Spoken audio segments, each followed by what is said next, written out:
Welcome back to another vlog दोस्तों आज दिन है 11वां।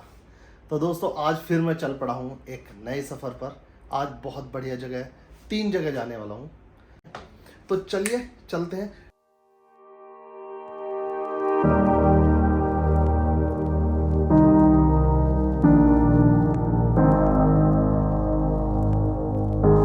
सो गाइस हम पहुँच चुके हैं वॉर मेमोरियल। आप सभी की जान बान शान। अब आपको आगे का दिखाते हैं। यहाँ पर टिकट एंट्री होती है 20 रुपीज़ की। हमने यहाँ से टिकट लिया और यहाँ लिखा हुआ है युद्ध स्मारक और इधर लिखा हुआ वॉर मेमोरियल। तो अब हम गेट से एंट्री किया टिकट लेकर। अब हम बढ़ चुके थे आगे की तरफ। अब मैं आपको दिखाता हूँ एक एक करके सब जगह। यहाँ पर हमारे वीर शहीद जवान, उनकी सबकी स्मारक है। उनके बारे में बहुत कुछ लिखा हुआ है, कब और कहाँ कहाँ उन्होंने युद्ध लड़ा, ये पूरा उनका नाम है और किस किस बटालियन में है। तो इनको देखने के बाद में काफ़ी अंदर से भी गर्व महसूस होता है कि हमारे वीर जवान शहीद जो हुए हैं, काफ़ी लड़ाइयाँ उन्होंने लड़ी हैं। ये हमारा एयरफोर्स और आर्मी और नेवी सब मिलाकर बनाया गया है। और दोस्तों उसमें लिखा गया है कि कब हमने जम्मू कश्मीर को सपोर्ट किया था, वहाँ के महाराजा को। थोड़ी दूर आगे चलते ही हमारी नज़र पड़ी अपने देश की आन बान शान, हमारा तिरंगा। सामने आपको मैं दिखाऊंगा। अभी वहाँ पर तिरंगे की जो झलक देखने के बाद में जो जुनून और दिल में एक अलग सी बात समझ में आती है ना, जोश आता है, वो तिरंगे को देखने के बाद ही आता है। वाकई में कितने लोगों ने, कितने देश के शहीद हमारे यहाँ पर हुए हैं और इसे देखकर एक अलग सा उमंग और गर्व महसूस होता है कि हाँ हम उस देश में रहते हैं जहाँ पर लोग अपने तिरंगे के लिए अपनी जान निछावर कर देते हैं।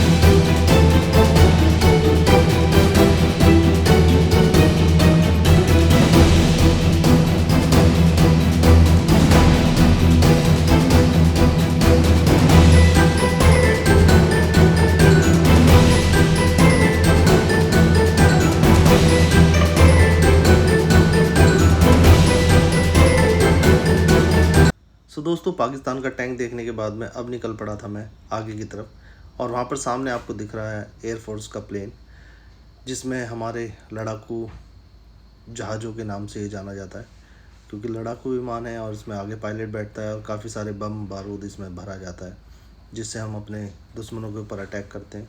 तो इतना बड़ा रहता है, आप देख सकते हैं।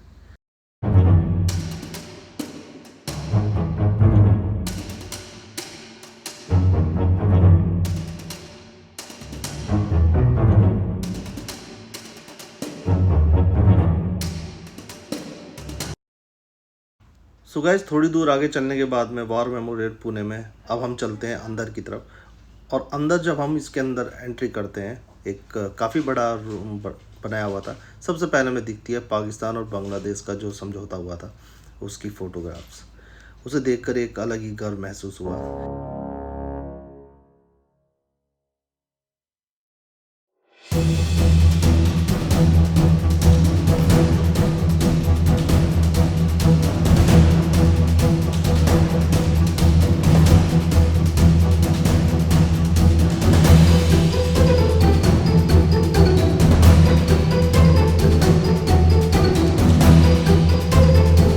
दोस्तों ये फ़ोटोग्राफ्स वो यादें ताज़ा कर रही थी जो कभी हमने ना तो देखी है और ना कभी महसूस करी है, लेकिन यहाँ पर आने के बाद में वो सब कुछ आप महसूस करते हैं।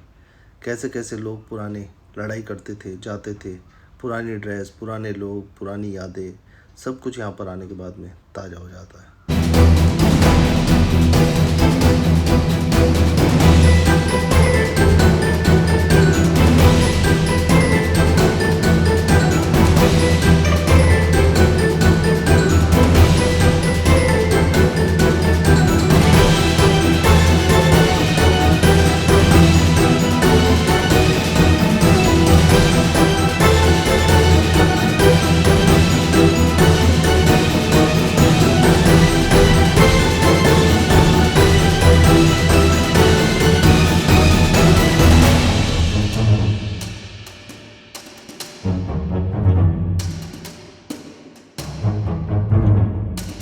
बंकरों को देखने के बाद में हमें एक बहुत बड़ा ग्राउंड दिखा जहाँ पर परेड्स वगैरह होती होंगी, और दोनों साइड में टैंक रखे हुए थे। और ये जितने भी टैंक हैं वो टैंक्स हैं जो हमारी लड़ाइयों में यूज़ हुए थे। सामने हम पहुँचे तो वहीं यहाँ पर गैलरी थी जिसमें हमारा एम्बिशन रखा हुआ था। गाइस मैं जैसे ही अंदर घुसा ना भाई, मेरी आंखें फटी रह गई। इतना सब कुछ मुझे देखने को यहाँ मिल रहा था जो मैंने कभी नहीं देखा था। वाकई में कमाल था यार। इतने हैवी हैवी बम यहाँ पर रखे हुए थे जो कभी आपको नॉर्मल देखने को नहीं मिलेंगे। तो एक बार ये पुणे का वॉर मेमोरियल आप सभी को विजिट ज़रूर करना चाहिए। और आप सामने देख सकते हैं ये सारे अलग अलग गोलियां टाइप की हैं, मतलब बंदूकों की गोलियां हैं। और अब मुझे इतना नाम याद नहीं है। तो ये देखिए कंधे पर रख के, जैसे आपने सन्नी देओल को देखा है करते हुए, उस तरह का एक मॉडल भी था यहाँ पर टैंक का। तो काफ़ी अच्छा बनाया हुआ है। और इसे देख कर याद हमें आती है कि यार हमारे जो देश के जवान हैं कितनी मेहनत करते हैं। ये ब्रह्मोस और आकाश मिसाइल्स यहाँ पर रखी हुई हैं, उनके मॉडल बनाए हुए हैं। इस तरह की हमारी मिसाइल्स होती हैं। तो चलिए आप इंजॉय कीजिए।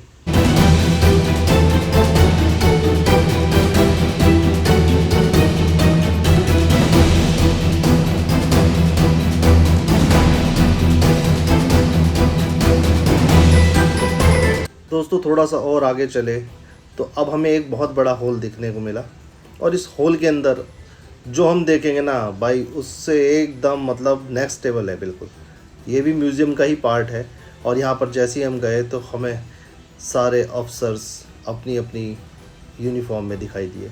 और उसे देखकर एक अलग ही जोश था हमारे अंदर, क्योंकि ये यूनिफॉर्म और इनको पहने हुए जो हमारे सिपाही थे वो बिल्कुल एकदम नेचुरल लग रहे थे, क्योंकि ये काफ़ी अच्छी मूर्तियाँ बनाई हुई थी।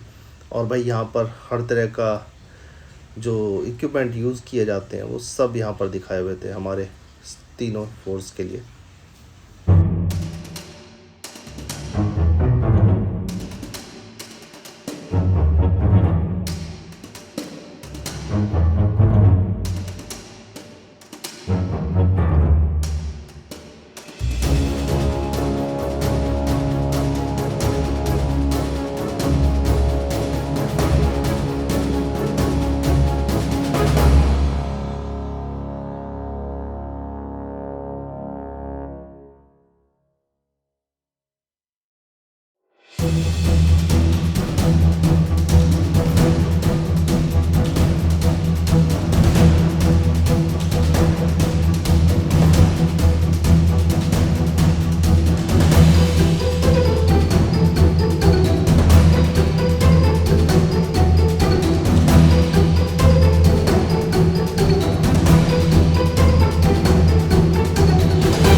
दोस्तों मैंने काफ़ी कोशिश करी आपको सब यहाँ पर दिखाने के लिए, छोटी से छोटी चीज़ को मैंने कोशिश किया है कि कवर करूँ।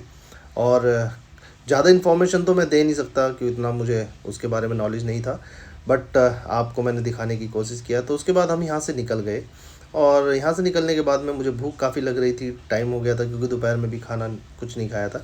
तो मुझे याद आया कि पुणे के अंदर भी भाई साहब एक वड़ा पाव वाले हैं। तो दोस्तों आपने वड़ा पाव दिल्ली के तो बहुत खाए हैं, चंद्रिका जी के, लेकिन आज मैं आपको वड़ा पाव यहाँ के दिखाऊंगा। गार्डन पार्क के नाम से यहाँ वड़ा पाव मिलता है भाई साहब, उसकी जो टेस्ट है ना गजब। और यहाँ पर भीड़ आपको ना देखने से ही लग रही होगी कि कितनी भीड़ है। मेरा खुद आधे घंटे में नंबर आया है यहाँ पर, और वड़ा पाव खाने के लिए मुझे लंबी लाइन लगानी पड़ी। उसके बाद जाके मुझे यहाँ पर वड़ा पाव मिला। काफ़ी देर तक मैं सोचता रहा यार खाऊं ना खाऊं ना खाऊं, इतना भीड़ लग रही है तो, लेकिन फाइनली मिला। और भाई गार्डन वड़ा पाव में मैं पहुँच गया था। मैंने पेमेंट किया, पेमेंट करने के बाद में मेरे हाथ में टोकन दिया उन्होंने भाई साहब ने, और उसके 15-20 मिनट बाद जाके मेरा नंबर आया। और पाव भाई साहब गजब था, अल्टीमेट था। फिर मैंने पाव भी आज ये ऐसे नहीं खाया, पाव भी मैंने बैठ के आपके ऑटो में खाया है। तो कुछ नया एक्सपीरियंस मैं करता रहता हूँ, यहाँ पे भी मैंने किया, और really I like this vada pav. Madam घूर घूर के देख रही थी, पता नहीं मैं इनको दे रहा हूँ क्या ये वड़ा पाव, बट ऐसा नहीं है। मैं एक्चुअली छाछ लेने गया था, क्योंकि जब तक मट्ठा दही दिल्ली वालों को ना मिले ना तो भाई सब मज़ा नहीं आता। तो मैं गया और मैंने अपना खाना पीना स्टार्ट किया। आप भी इंजॉय कीजिए।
भाई ऑटो वाले ने मुझे छोड़ दिया है, पूरे 500 रुपये लिए, 400 रुपये बैठे थे। कह रहा था 100 रुपये ऊपर दे दो सर, इतनी देर आपको घुमाया है। तो अब चलते हैं आगे की तरफ। दोस्तों दोबारा फिर भूख लग गई थी, मुझे मोमोज दिखे, मैंने वहाँ पर मोमोज खाए, काफ़ी अच्छे मोमोज थे। आपको इतना सब कुछ दिखाया मैंने आज, उस सभी के लिए मैं आपसे सिर्फ एक ही रिक्वेस्ट करूंगा, प्लीज़ यार मेरे चैनल को लाइक कीजिए, सब्सक्राइब कीजिए, और बेल आइकन को दबाना ना भूलें, ताकि इस तरह के आपको नोटिफिकेशन मिलते रहें और नई नई वीडियो देखते रहें। इसकी वीडियो एक अभी जो मैंने आज एक और जगह गया था, वो मैंने आपको लिंक शेयर कर दूँगा, आप वो भी जाकर चेक कर सकते हैं। बहुत अच्छा पैलेस था वो। और भाई साहब अब मुझे विदा कीजिए, चलिए बहुत बहुत धन्यवाद, थैंक यू।